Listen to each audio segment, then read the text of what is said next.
Thrilled to have Gopher quarterback Max Brosmer on with me today. Max, how are you? Good, man. How are you?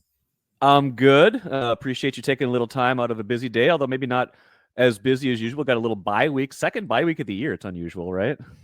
Yeah, it's new for me for sure. It's nice to have Yeah. a second week to chill for a few days.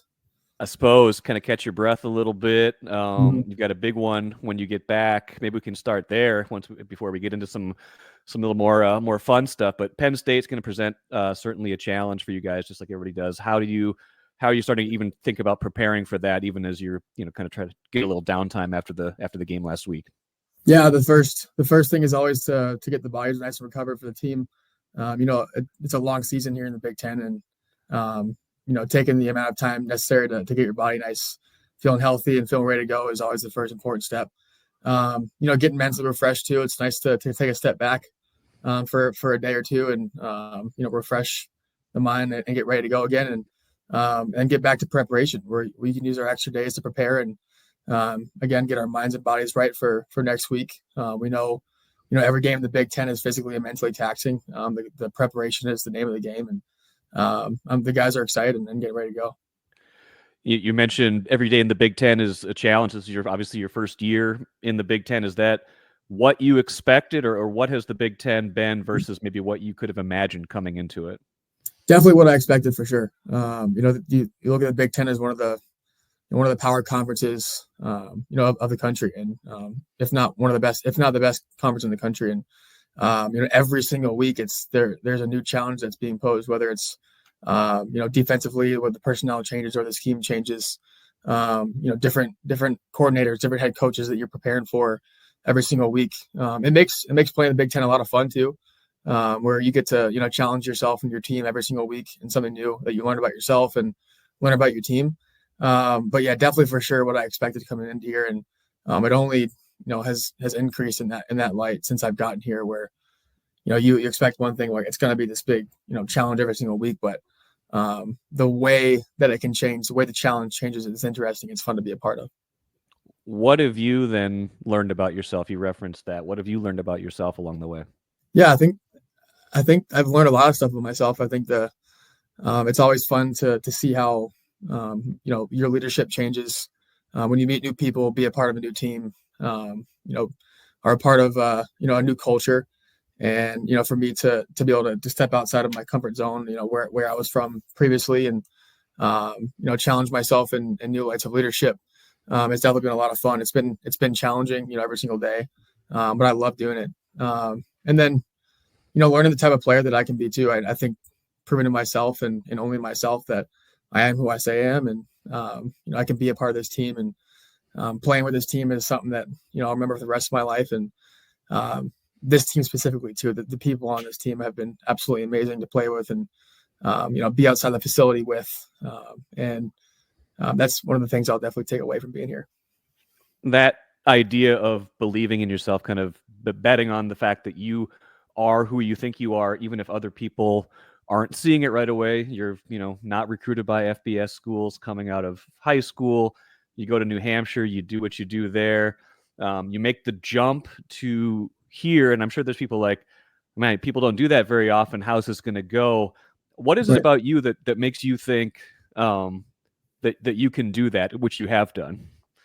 Yeah, I think it's going back to betting on yourself. It's a matter of stacking days, where you set goals and you set benchmarks, and I think, to be frank, most of the goals and the benchmarks that I've set in my life, I've demolished and I've conquered, and it's just because I think, number one, my parents have always instilled a work ethic in me that no matter what the circumstance is, you always push yourself to the max, and knowing that your best will be the best, and whether that's from someone who's coming from an FCS school or an FBS school, that mentality can get anyone anywhere, if you keep that mentality. And that's what I live by is, I want to do my best every single day, whether that's in school, whether that's in the film room, whether that's on the field. And that's why I love being a part of a team, because you can push yourself to be your best, but it also challenges the rest of your teammates to do their best as well.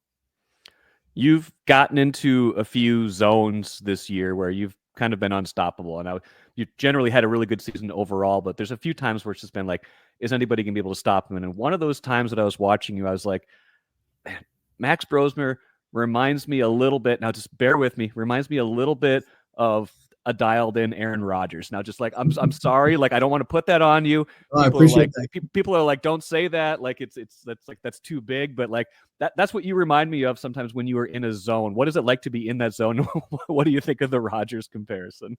Yeah, honestly, you think about, one singular player being in the zone. I think it's easy to look at that like that guy is the reason they're doing the things they're doing on offense. But then you look around to the rest of the offense and realize that and no one's making mistakes on those drives and those games. People are near perfect in their execution of the play, not perfect technique or perfect form, but the execution of the play. And I half of some of the throws that I make where you could say that I'm in the zone. My receivers and my tight ends make unbelievable catches. I'm getting protected well more than I probably should in the pocket, and the O-line's doing their job up front. And it also goes back to establishing the run game early, where we establish the run game and it makes the passing game a little easier. And so there's a lot of things that go into it when you talk about being in the zone, but it really is it's an accumulation of the team executing to the best of their ability and making it possible for those plays to be made. You do seem like a rhythm player, though, in some cases. Do you feel like that's accurate? Like when you're kind of feeling it, you kind of get into a rhythm? I think it's important for any player to kind of get in that rhythm. I think to be defined as a rhythm player, that's something that I don't necessarily strive to be defined as a rhythm player. Sure. I think any player wants to be able to just click that switch and go. And sometimes it takes longer than others in certain situations and certain Saturdays. But sometimes, it clicks right away, and, the game plan clicks right away on the field. And those are the days that you can, see our team play at our best. And that's something that we challenge ourselves on a weekly basis is being our best and playing our best every single day, and not having a bad Saturday, of having, Saturdays that show the days that we stack throughout the week, and, using all the work we put in throughout the week to put our best effort on the field. Now, I threw out Aaron Rodgers, but I'd like to ask you, like, is there a quarterback, or are there quarterbacks that you look at and you say, not necessarily I want to be that guy because you want to be Max Brosmer, but are there quarterbacks that you look at that you say, I can pick up things for my game that I want to do that they do? Yeah, for sure. I think there's definitely a cool balance of guys that I watch. I love watching Jared Goff play. I think I like to put myself in his shoes a little bit. Like, oh yeah, I would have made the same decision, or I like the way he's looking at the field, how he's moving the pocket. I like watching Matthew Stafford play a ton. I think he's super creative and really good with his eyes. I like watching Brock Purdy as well. I think he's kind of the underdog. Yeah. He's picked last in the draft, and he's a starting quarterback for the 49ers and doing a really good job there. And it's really cool to see that, where you kind of have a similar mentality of, kind of being pushed to the back burner for a while and, succeeding in the end. And so I think for the Brock Purdy situation, I love watching him play because I know where he has kind of come from for that piece. Watch everything except for Goff's last game. That one wasn't. I can't believe he got picked 5 times. He was on such a. It happens. It happens. It's football. It is football. That's very quick. Last thing for you. I know you got to go. Just kind of a general question. Like, you've been here for a very short amount of time. Like, you've been acclimated. It's been less than a year. Like, what's this journey been like? And maybe what's a surprising thing that you just didn't know about Minnesota that's been cool to you? To answer your first part of the question, I think the journey has been absolutely unbelievable. The first thing is, like, I'm not a city guy either. I'm not I don't love living in the city.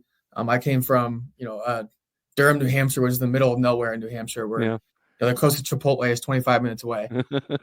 And believe it, we made that drive probably 3 or 4 times a week. So we spent probably just as much money on gas money as we did Chipotle burritos. And like here now, getting used to living in the city, it's been a fun adventure so far. And, be able to experience Big Ten football with a team that's as special as this team, it's been unbelievable. I've made friends here that I'll have for the rest of my life, and I've made them in a matter of 5 or 6 months. And then the second part of your question, remind me, you said just anything surprise you about your trip here? Anything surprise you about Minnesota? Yeah, so I didn't know much about, when we talk about the state of Minnesota, knowing about like the outdoors life here, which I'm a huge outdoors guy. I love the lake. I love being outside, and I got to experience that in the summer. New Hampshire had the coast where you could go to the ocean and an hour and a half drive to the lake, but here the closest lake is like 30 minutes away. So it was really nice to get away from the city when you could, and that surprised me how many people actually went to the lake here. And then you realize there's 10,000 lakes or something here where everyone's going there this summer. So I had a blast doing that this summer. Two Big Ten games left, a bowl game left, and then that's it. What else do you want to do here? Man, it's pretty crazy to think about too. I've been playing college football for almost 6 years now. It's my the last 3 games in college that I have. Only one guaranteed though, right? One game at a time. I would say when I think about leaving college in general, I want to make sure that I left my quarterback room, I left my facility, left my team in the best hands possible. And I think for me, developing the younger guys in the room has been a lot of fun. Teaching them what I've learned since I've been in college since 2019, and I feel it's been pretty cool because they've been very receptive and they've been listening to kind of my message about quarterback, but also about being a good teammate, a good leader in the facility. And that's been just as much fun as playing the actual game. Being able to do that on a daily basis. And I hope that, I've done my job, and the fact that I, showed my quarterback, showed my team what it looks like to work as hard as possible, to put as much time and effort as possible as you can to be the most prepared on the field. And, hopefully I've done that so far. Max, it's been a pleasure. Best of luck the rest of this year and in the future. And we will talk to you again down the road. Yeah. Thanks, Michael.